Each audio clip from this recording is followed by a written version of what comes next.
when you've got the rock art, some of it may have been created as an area that would have been a clearing within a wood, because when the Neolithic farmers entered Britain, Britain would have been far more forested than it is today. So these may have been way markers or waypoints as you went through forest trails in the landscape. Alternatively, they may have actually been an area of ritual significance where young people from the community would have come to place a mark on here to show that they were then graduating to a new level in society, or a new rank within that group, or even just coming of age. There's other possibilities as well, and there are hundreds of different ones of these that have been suggested and put forwards over time.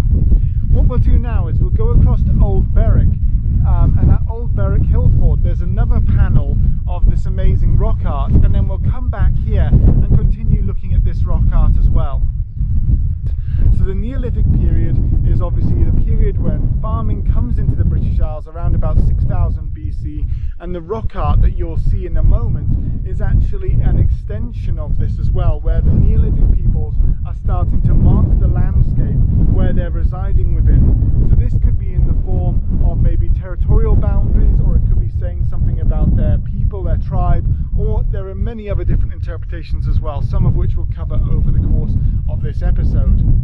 With this as well, it's a part of a larger group of art that's found on the Atlantic coast of Europe, so in Spain, in Portugal, in Brittany, and in the British Isles itself. And there's a huge concentration of rock art from the Pennines up into central Scotland, and a lot here in the Northumberland region of England. So when you have a lot in the Northumberland region, it's found generally in the form of a type of rock art called cup and ring. So cup is the central part of the rock art, so that's this area right here, and it's a dip in the stone, and then you have the rings around it. So you can see a cup and ring on this stone here, and then as I come around the monument as well, there's another cup and ring right here, right there.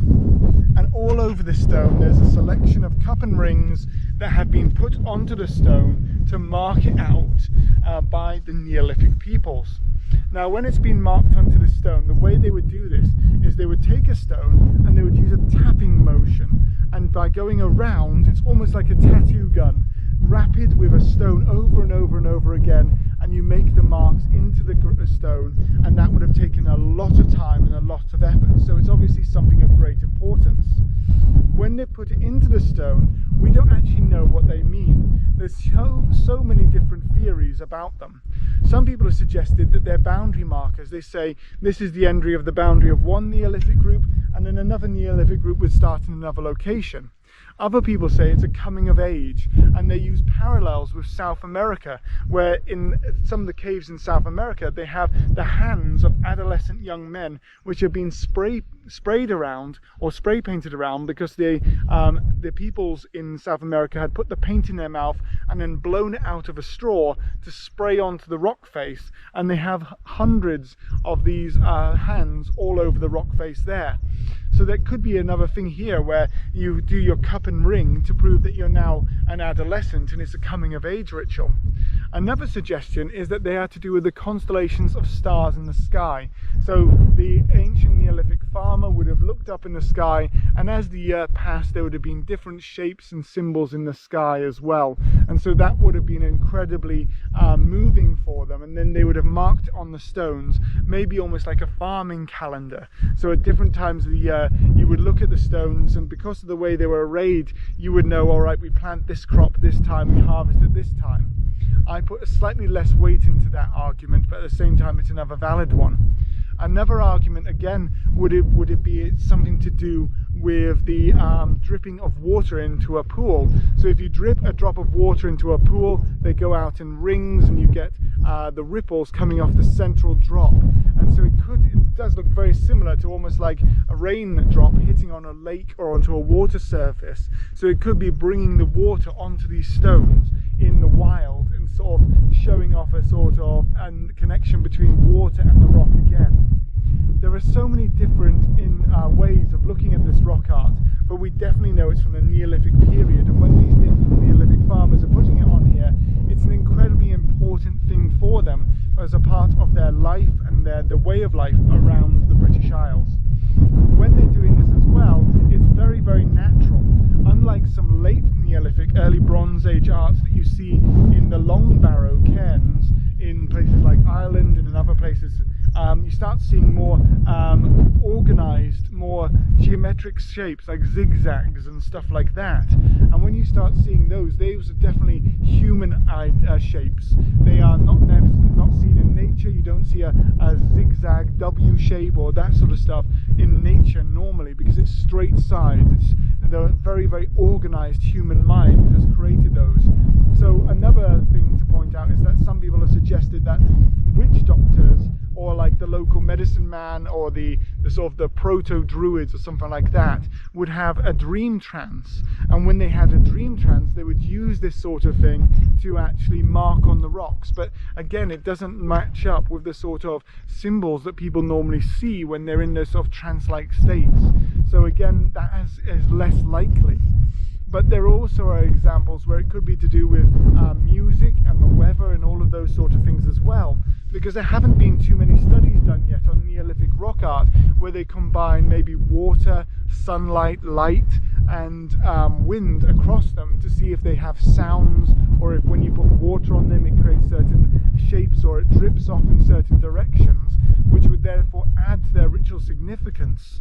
So it could be that they're to do with water as well, and sunlight and light. And the Neolithic communities probably also would adorn them as well, or maybe possibly paint them. So they could be bright colours, so adding colour would have another significance to the layers of meaning that this monument would have.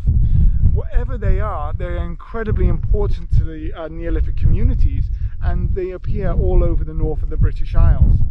Interestingly enough, in the Bronze Age period, parts of these stones are sometimes reused by Bronze Age communities when they build their standing stones, either by possibly breaking them up or by finding particular pieces of rock art and then placing them in locations, so that the Bronze Age people are then taking the ritual significance of the Neolithic farmers' work and they're placing it in locations to show almost a continuation of respect, or maybe belief, or even just a case of, well, this is something that means something to us now, or we have the power to move this.